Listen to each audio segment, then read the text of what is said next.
Welcome back. I'm Chris Van Oker. You're watching the tail end of On the Record. Our guest this morning is KURT BESTOR. A couple other things you're working on. Tell me if I'm wrong.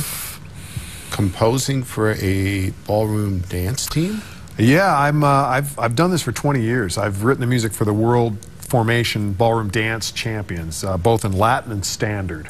And what I do is they pay me really well to write a 6-minute medley that takes them through all their dances. And they're one of the... So you obviously work with them. They say, we're looking for this. I do, man. Yeah, they say, we're looking for this. We have big creative meetings, and here's the theme. We've done Les Miserables. We've done the music of George Gershwin. I've done all kinds of crazy stuff. And but inside of each of those medleys, I have to be familiar with a cha-cha and a rumba and a paso doble and a quick step and a rumba and all the official dances of ballroom-dom. And it's really interesting because I find myself playing, and then I have to go out and I have to play the music on my computer, and I have to dance. You will never get this story, so don't even think. I was about to say, is the video on YouTube? You will never see. I have to actually, because I have to see how it feels to dance. It's not on, and it will not be on YouTube. And I dare you to try to get. You're good at getting stories, but this one, you won't see. You won't see me in my jammies dancing the waltz. I dare you. Never say ever. All right. Big Christmas anniversary coming up, correct? 25th anniversary, yeah. I've done, what is that, a quarter century of holiday music. When I started, it was like just me and crickets, and now it's everybody else is doing it. But somehow it's definitely a tradition now for me and lots of the people. About 10,000 a year come to the show. So Bravenel Hall, it's going to be fun. This is airing in April, but I'm already thinking about it. Really? Yeah, I have to. I mean, this is a big deal, so. Now, when exactly do you sleep? I sleep more than you think. You know, I'm one of these guys that I'm a very fast writer. I compose very quickly, but I have a lot of time when I'm just kind of ruminating and hiking or sitting down at a coffee shop, you know, and just kind of thinking about what I'm doing. Then suddenly it hits me. I run home and I write it real fast. I'm a very fast writer. I don't know where that came from, but so I find time. I'm a big sleep fan. As am I. Has this ever happened? You started writing something, a piece, and go, wait a minute, I've done this? Yeah, I do that. I have a good friend, Sam Carden, and we have this thing. We call each other up, and we check for plagiarism, because sometimes the melody that's floating around my head that I think is brilliant is really, you know, Morning is Broken by Cat Stevens or something. So I have to call him and say, plagiarism check. But sometimes the person that I'm plagiarizing is me from like 10 years ago, and I just think that's genius. So you'd obviously sue yourself. Well, I've said I wouldn't sue myself. That's why it's so brilliant. If I can, you know, regurgitate things. I mean, look, we're only working with 12 notes, right, that are repeated up the keyboard. 88 keys, right? And only so many chords, but somehow we keep it fresh. We haven't talked about politics at all. Yeah. You're not going to be a delegate this year, is that Not correct? a delegate this year. I was an Obama delegate 4 years ago. Definitely a supporter. I will have the little rainbow on the back of my car. And I did go to my caucus meetings, but you know, it's time for other people to have that experience in a representative government. I actually love the feeling I had at the caucuses this year. Yeah, I know you went to both as part of your job, and there was a feeling of excitement. People were there. Over on the Democratic side, where I hang out, it feels really exciting. It's going to be an interesting year, but I am going to be supporting. Now, some Obama supporters from 4 years ago find themselves being disappointed. Well, I mean, I am a little disappointed in some areas, but you know what? The cards that the President Obama was dealt to start things out took an incredible amount of time for him to overcome.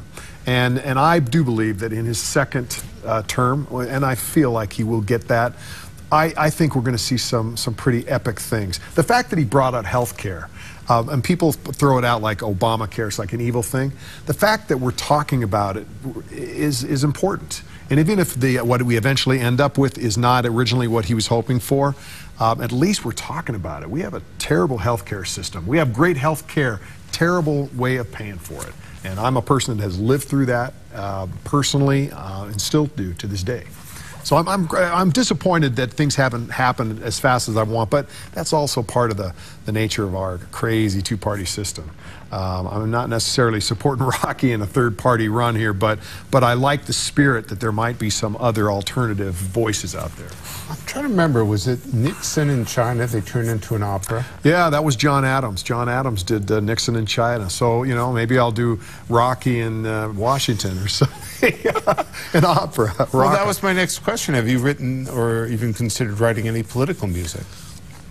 Doesn't really speak to my emotion. I will tell you that when I was sitting in the Bronco Stadium at the Democratic Convention 4 years ago, yep. 3.5 years ago, whatever it was, there was an incredible feeling there that I would have loved to have captured. Maybe some kind of taking some of the words that were spoken with a big orchestral backup, kind of like Aaron Copland's Lincoln Portrait or something. I would have loved to do that.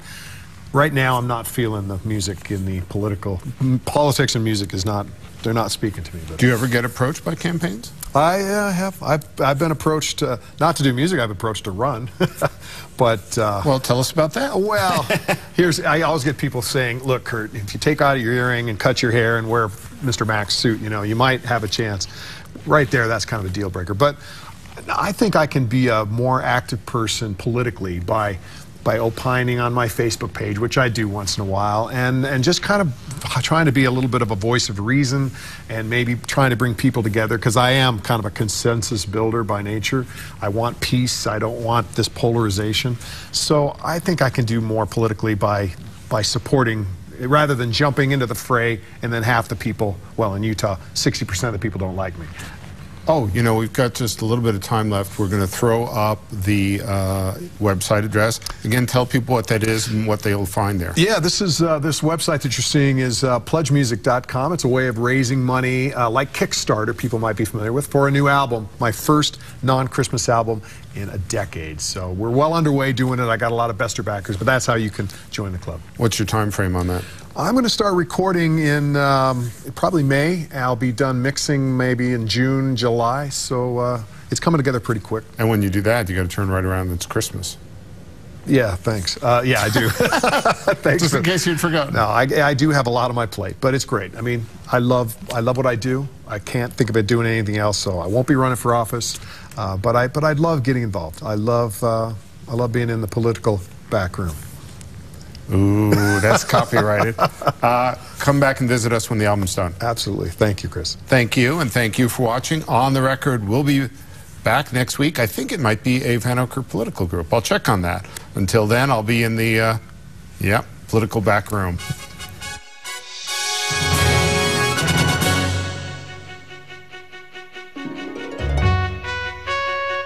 The views expressed on this program are those of the guests and do not necessarily represent the views of KTVX, its employees, or station management.